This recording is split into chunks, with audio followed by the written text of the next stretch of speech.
Hey guys, I am on vacation right now, up in the woods. Um, I just want to take a few minutes to talk about revisionist history. It's gotten very popular, especially in a lot of the more best-selling books. Um, looking at the Bible to just kind of revise history. Like, okay, the Bible clearly says that Israel came from Egypt. Okay, so let's go ahead and just say that there's no truth to that and just completely ignore everything the Bible claims and just make something up instead. And so then they'll say definitively, oh, Israel did not come from Egypt. It's like, based on what? Like you're denying an entire people's history. Um, why that? And once again, not saying whether or not they're right or wrong. It's just gotten to be kind of popular, and I think a lot of it is people are scared of getting duped, and that's good because you don't want to get duped. But the problem is that they make up stuff and deny everything, which isn't good. And you see this happening not just with the Old Testament. You see this happening with the New Testament too. Like the Gospel of Mark. Oh, Mark didn't really write it. The person had no knowledge of the area and all this nonsense, and they didn't even know Jesus. It doesn't accurately portray all these different things. It's like, well, there's not much proof for that wild of a claim. There's a lot of books by a lot more skilled people than myself uh, that go to great lengths to show that it more than likely was written by Mark, and it really probably was Peter's memoirs. And these are kind of important things. So kind of what happens a lot of the time with revisionist history, especially as it applies to the Bible, is after something becomes so old, many people just doubt it for no solid reason, no real, no real reason except that it is old. Oh well, this says that, but let's just deny it because we, who are living thousands of years later, surely know better and can piece together with our very broken history and archaeology more accurately than they can in their records that come from the times. So even though we have a lot of proof that they really were written at the time that they claim to be written at, we're just going to go ahead and say they were written much later because that will give me more, uh, more say so in the matter, and I know it sounds like I'm being unfair and one-sided, but that's pretty much exactly what's going on. Like for instance, here's just a good example. It's been shown in some studies, and I can put a link below, but I think his name's Richard Bauckham or something like that.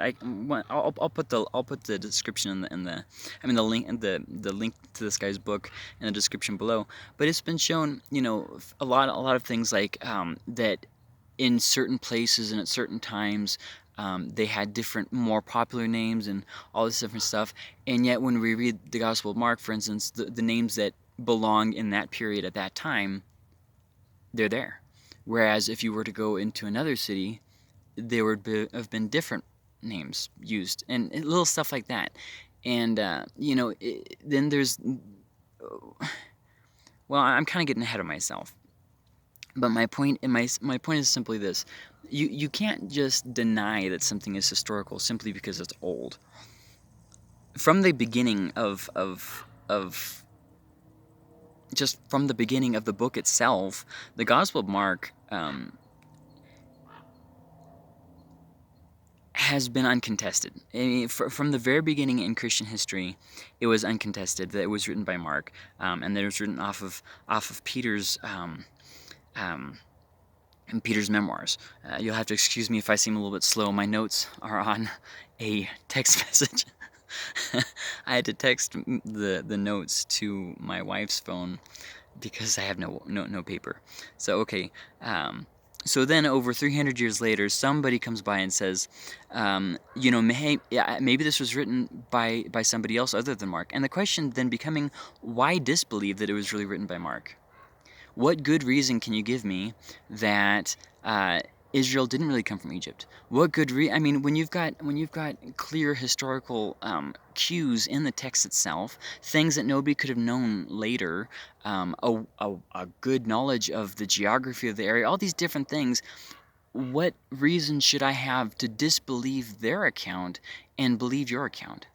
Well, because they attribute things to God. So did other historical documents. The Egyptians did that all the time. The Babylonians did that all the time. So, like, what makes Israel so different that we can say? And I'm not even talking from a Christian perspective. I'm talking from a historical perspective. There's no good reason to just say no. Let's just completely throw out history, and in response to nothing. And it's the same thing with the Gospels. These people, write in the same style of the time, the names of the time, all these different, really unique aspects, always attributed to the same person. And now we're saying, okay, it wasn't really written by Mark, and it wasn't really the memoirs of Peter. Why? Why should I believe your counterclaim? Why disbelieve? And that's really what a lot of revisionism is it's just a counterclaim. Well, you saying this, so let me just say the complete opposite.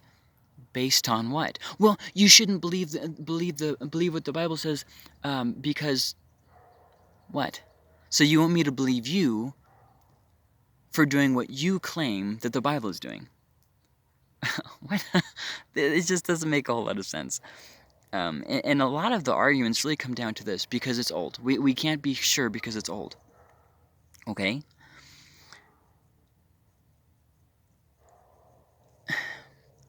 The thing you have to remember is that these people are trying to revise history, trying to give a counterclaim. They really don't have any. They really don't have any proof for their claim. They just kind of make claims. You see, Bart Ehrman does this frequently. You see, Richard Dawkins does it. All these different people. And it's like, maybe instead of trying to constantly revise history and constantly just make a counterclaim over every single claim that's made in Christianity and about the Bible, maybe you should actually just try and understand it first, before you make that counterclaim. Most of the, but wait, it couldn't have been written by Mark things are really baseless. Um, it's like, oh well, they should have done this, even though Plato didn't do that, even though all these other writers of the time, they didn't do it, but the Bible should do it because why? Um, Here's another kind of example, is that Egypt did not record the names of their enemies.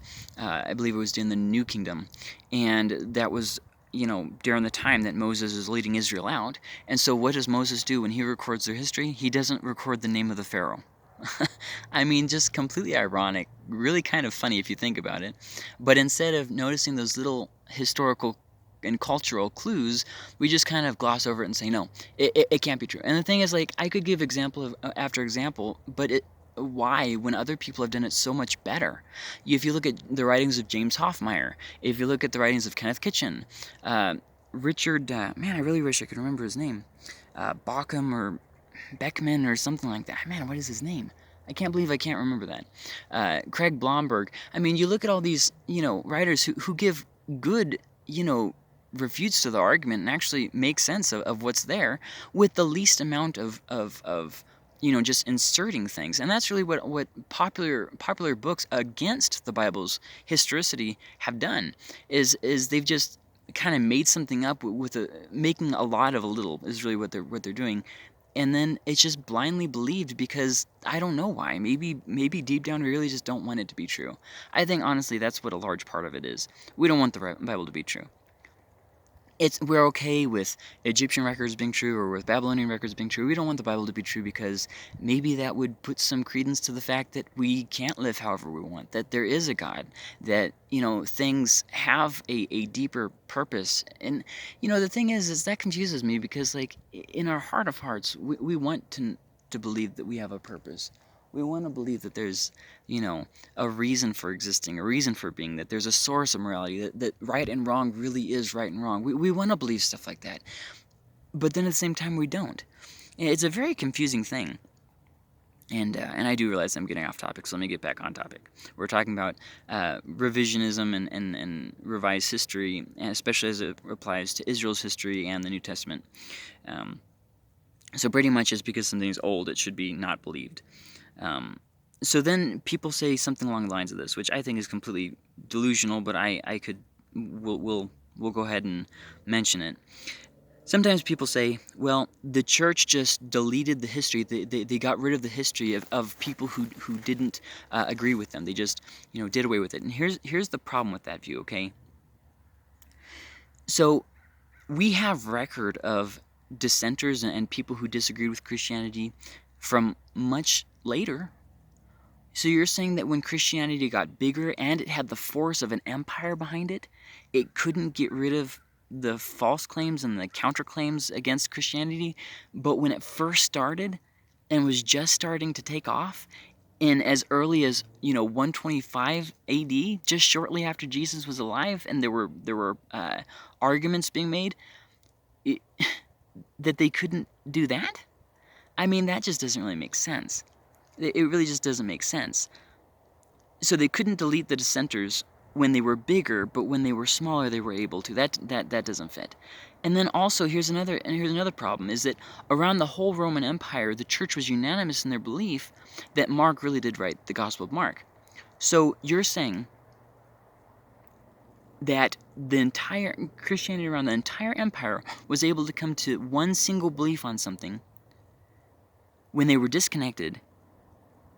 That doesn't make sense. And then there's another problem.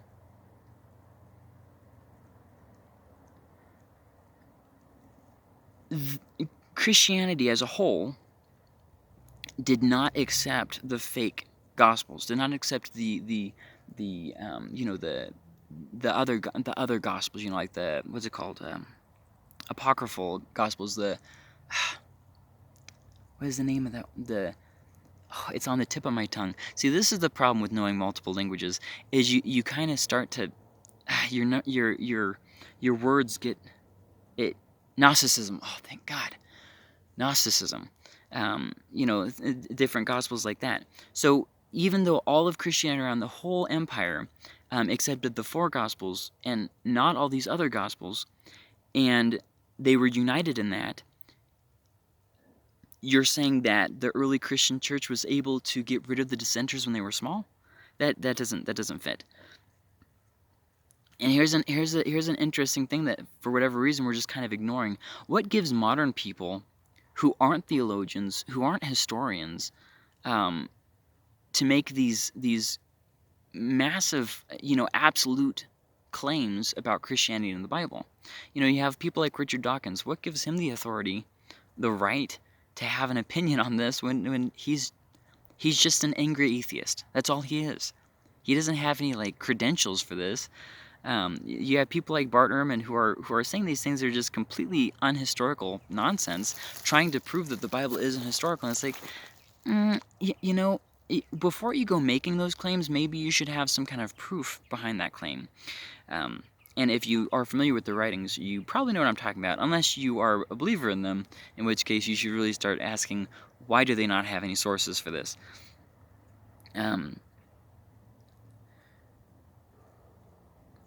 So this thing that is thousands of years old, let's ignore it, because a scholar born in the last 100 years, who knows nothing of the topic, says this. You see people do this with ancient history too.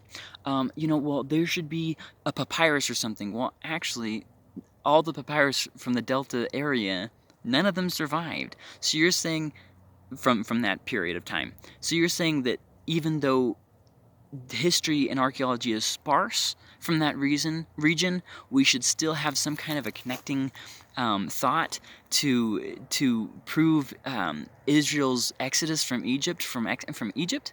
Then there's the issue. Oh well, how come Egypt never mentioned them? Egypt never mentions their defeats. They never mention their enemies by name. What are you hoping to find? So these people who don't believe in the Bible or God want us to believe their claims, and why should we? That's really what I want to get to is this revisionist history. You have to, at the end of the day, even though it might sound good and oh that fits and oh this that explains this, yes, but if there's nothing to back it up, there's nothing to back it up. That's something that has to be addressed. Sorry, I have to find my spot again. Stupid text messages. And it did this like micro font on it, so I can't just scroll down. So a lot of the practices that we do with the Bible, holding them to this ridiculous standard, we don't do with any other documents. It's not a good practice in history. You don't take an ancient document and you say, oh no, I'm just going to completely invent my own history and throw what this ancient document says away. What? Based on what? Oftentimes what happens is people move the goalpost with the Bible. They demand evidence that can't exist. So, for instance, let's say, yes, I will believe the writings of Plato, and I will believe that they were actually written by him too. But, but with Mark, we have to meet him in person. He has to say, yes, I wrote this, but he's dead. It doesn't matter. That's the only proof that I'll accept. It's like, well, it doesn't really help being hyper-skeptical with the Bible when you're not with any other document. And so then you might say, well, maybe we should be hyper-skeptical about everything. Hyper-skepticism, it's really unreasonable.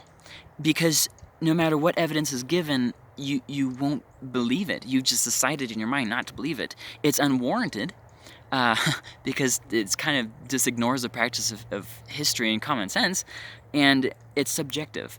Basically, if I feel this way about something, versus if you feel this way about something. And that's not really a good reason to make a historical claim or an anti-historical claim. For instance, you could say something super skeptical like this. How do you know you don't live in the Matrix? How do you know you weren't born yesterday? And with all these, thoughts entered into your brain, and you don't really exist. You're just this brain that's floating out in space with this made-up stuff. And what? Like, there comes a point where skepticism becomes unhelpful.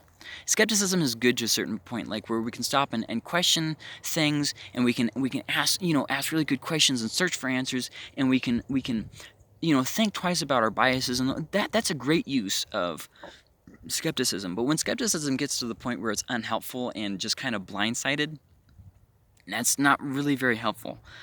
Just because something is older than you doesn't mean it should be dismissed. And I think that really applies to the Bible too. So you have all of the Christian church, saying, yes, this was written by Mark. We all know that. And all of our documents of the Gospel of Mark saying the Gospel according to Mark.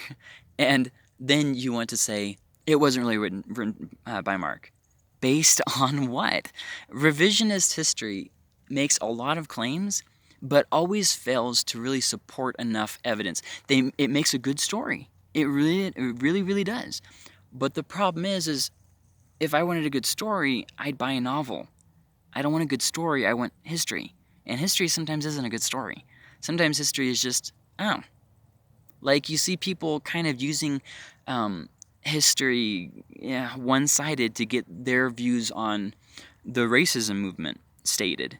Like, oh, well, I believe this, so I'm going to use Martin Luther King Jr. as my example on this. And then the other person on the other side of the argument will say, well, I'm going to use what he said here for this. It's like, well, how about you guys actually study history and learn from history rather than just taking parts of history out of context? And that's exactly what's happening with the Bible. People will, instead of trying to find it in its context, which it does exist there, they want to just make up their own account of what happened, especially if you're familiar with ancient history. People say, they literally introduce their own history to the argument. Okay, so the Bible says this, so instead of trying to make this fit, trying to make sense of it, trying to see when this fits, we're going to go ahead and just say it never happened. It's easier that way. Okay, that's an idea. For instance, a good example of this would be July 4th. Now, in America, we know that July 4th is to celebrate a historical event. We know that. That event was hundreds of years ago, but we are aware of it. The whole Britain thing, yeah, we remember. And so obviously some details are lost. Not everybody's really up to date on all of the, facts behind it. Not everybody's into history, I get that. But everybody is aware that there is an actual event here. So, would you stop and say, no, July 4th isn't really to celebrate anything that actually happened? What? That's exactly what we're doing with the Passover. That's exactly what we're doing with the Gospel of Mark, with, all this different stuff. And so we're saying, okay, Mark didn't really write the Gospel of Mark.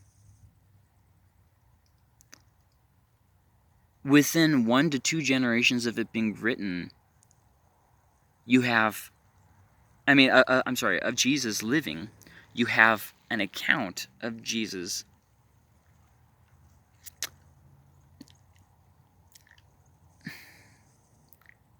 with a lot of evidence supporting the notion that Mark himself, who shadowed Peter, who walked with Jesus, wrote it.